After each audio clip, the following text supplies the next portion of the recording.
할렐루야. 사랑하는 이스필드 가족 여러분, 오늘도 주님의 말씀을 묵상함으로써 이 말씀을 통하여서 우리의 영이 새로워지고 우리 삶이 변화되는 그런 은혜로운 하루가 되기를 주님의 이름으로 축복합니다.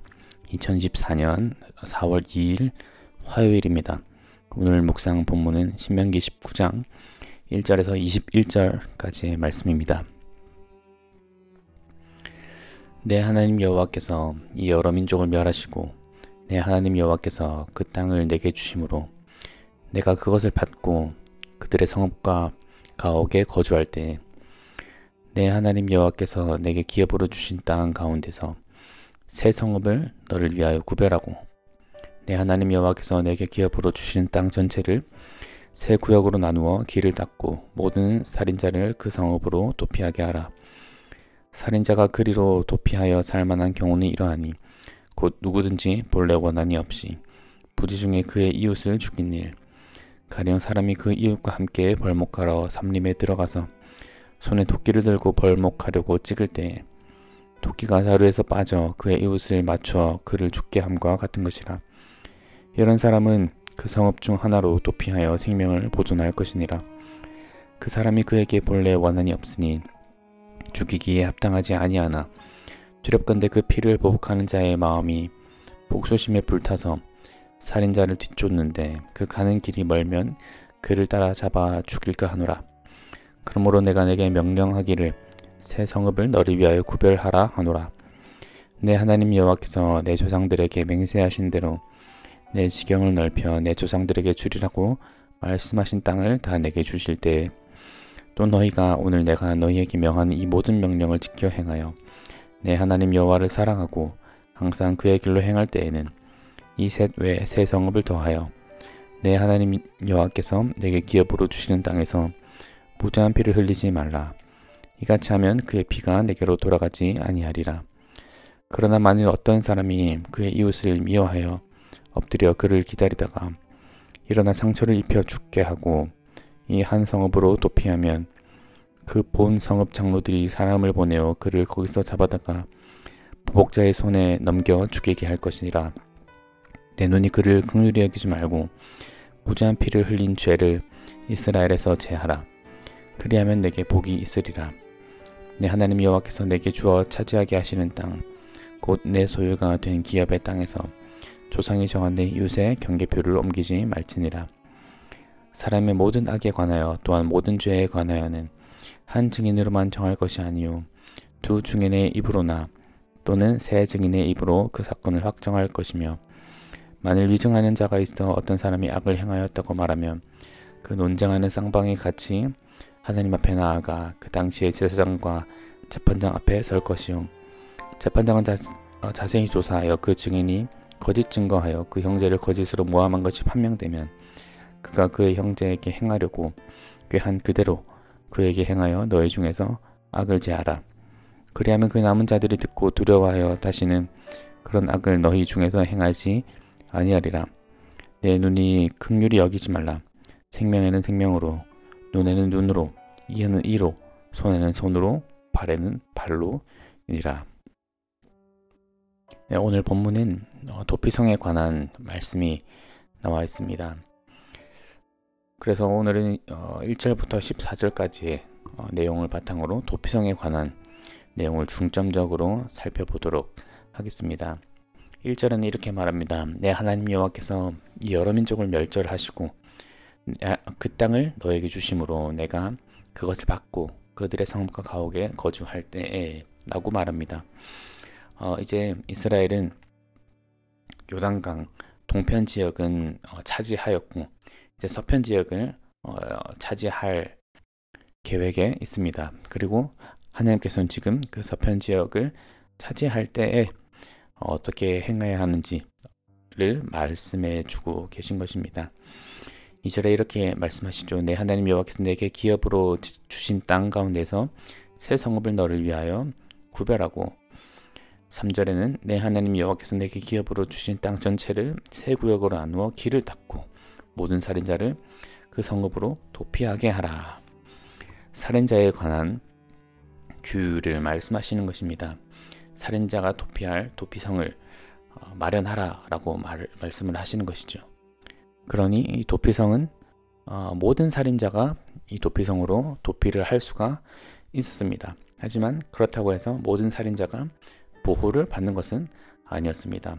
이것은 조건이 있었습니다. 사절에 그 조건이 나와 있죠.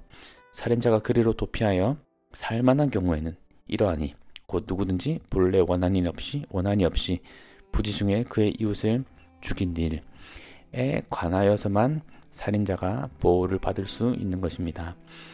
원한이 없이 부지 중에 죽었다. 의도함이 없이 원래 그럴 계획이 아니었지만 부지 중에 사람을 살인한 경우에만 이 살인자는 도피성에서 보호를 받을 수 있었습니다. 그래서 구체적인 케이스가 5절에서 나타나 있죠. 가령 사람이 그 이웃과 함께 벌목하러 삼림에 들어가서 손에 도끼를 들고 벌목하려고 찍을 때 도끼가 자루에서 빠져 그의 이웃을 맞춰 그를 죽게 함과 같은 것이라. 이런 사람은 그 성읍 중 하나로 도피하여 생명을 보존할 것이니라 라고 되어 있습니다. 구체적인 예시까지 들어가면서 이 사람이 고의로 사람을 죽이려 한 것이 아니었으나 사람을 죽이게 되었을 때 이 사람은 도피성으로 도피할 수 있었다라고 말을 하지요. 또 6절에 보니 그 사람이 그에게 본래 원한이 없으니 죽이기 합당하지 아니하나 두렵건대 그 피를 보복하는 자의 마음이 복수심에 불타서 살인자를 뒤쫓는데 그 가는 길이 멀면 그를 따라 잡아 죽일까 하노라 라고 되어 있습니다. 만약 살인을 당한 자, 부지 중이라도 의도가 없었더라도 살인을 당한 자의 그 피를 보복하는 자, 그 피를 보복하는 자라고 하면 고대 사회에서 친족들, 그 가족들이 혹은 친족들이 그 살인자를 보복하는 관습과 연관되어서 언급되어 있는 것입니다. 살해당한 친족이 그 살인자를 추적하여서 끝까지 쫓아가서 죽일 수도 있었던 그 당시에 관습이 있었기 때문에 거리가 먼 경우에는 먼 거리까지 따라가다가 그 피를 보복하는 친족에 의해서 살인을 당할까 하여서 그를 보호하기 위해, 부지 중에 살인한 자를 보호하기 위해 도피성을 구별하여서 세 성읍을 구별하라 라고 말씀을 하고 계신 것입니다. 이것은 부지 중에 살인한 살인자를 보호하기 위한 하나의 제도적 장치였습니다. 왜냐하면 부지 중에 살인한 살인자가 자신의 어떤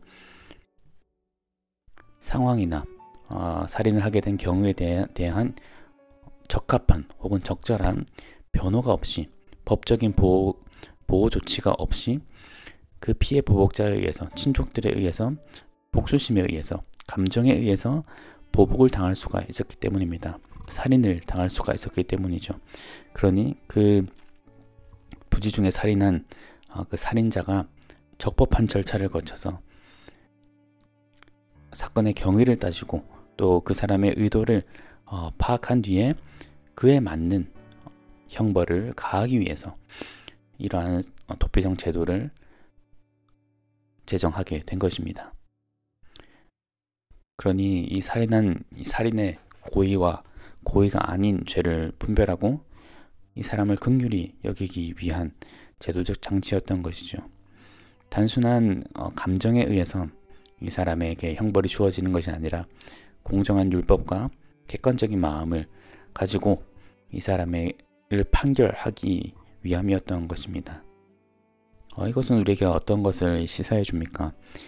살인이라는 결과는 똑같습니다. 고의로 살인한 자나 부지 중에 의도가 없이 살인한 자나 살인했다는 사실 자체는 똑같습니다. 결과는 똑같은 것입니다. 하지만 그 과정이 다릅니다. 그 의도가 다르고 그 마음이 다른 것입니다. 성경은 이러한 과정을 중요시하고 이러한 마음을, 그 행동의 동기를 굉장히 중요시한다는 것을 알 수가 있습니다. 그래서 그 동기와 마음을 판단하기 전까지는 어떠한 판단도 내리지 말라, 어떠한 형벌도 주지 말라라고 명시하고 있는 것이죠. 우리도 마찬가지입니다. 우리는 어떠한 사람의 행동을 봤을 때, 어떠한 사람의 행위를 보았을 때 그 결과만 놓고 판단하는 경향이 너무나도 많습니다.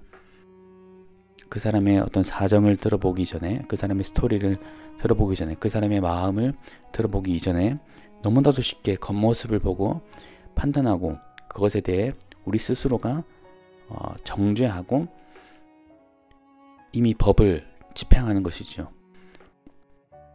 하지만 오늘 본문에서 말하고 있는 것은 무엇입니까? 그렇게 하지 말라는 것입니다.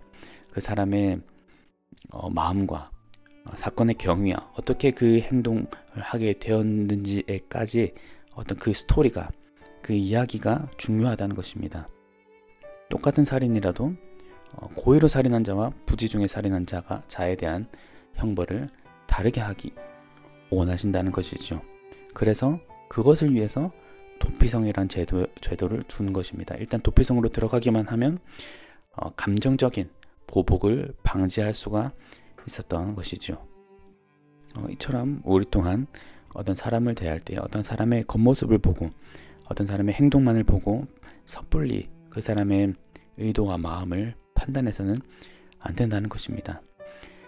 조금 더 그 마음에 귀를 기울여야 하고 조금 더 그 사람의 이야기가 무엇인지 마음을 써야 한다, 긍휼한 마음을 가져야 한다라고 말을 하는 것이죠.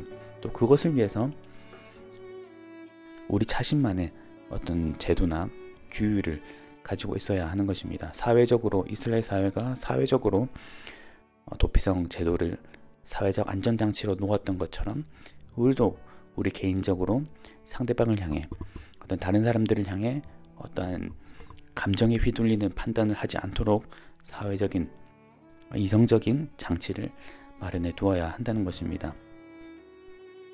왜 우리 영어 표현에도 the benefit of the doubt라고 하는 용어가 있죠.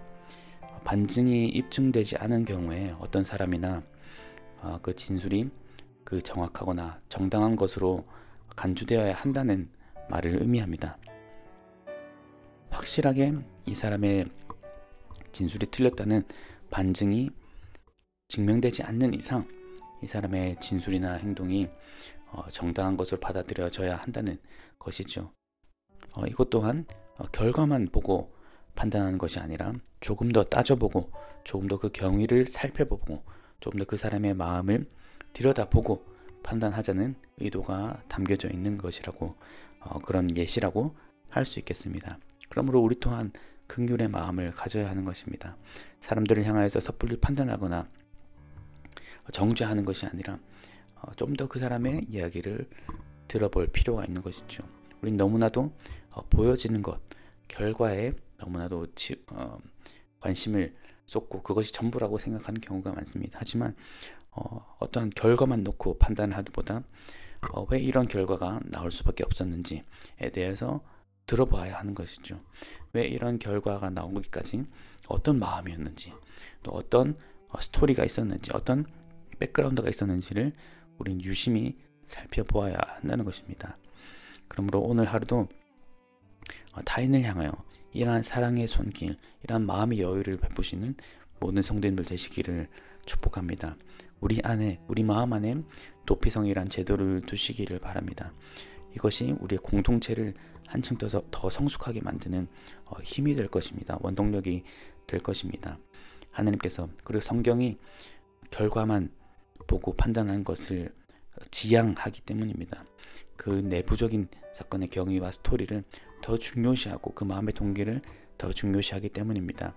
우리도 그러해야 할 것입니다. 타인을 향하여서 조금 더 마음의 여유를 베풀고 사랑의 미덕을 실천하는 그런 우리 모든 이글스필드 성도님들 되시기를 주님의 이름으로 축복합니다. 기도하겠습니다.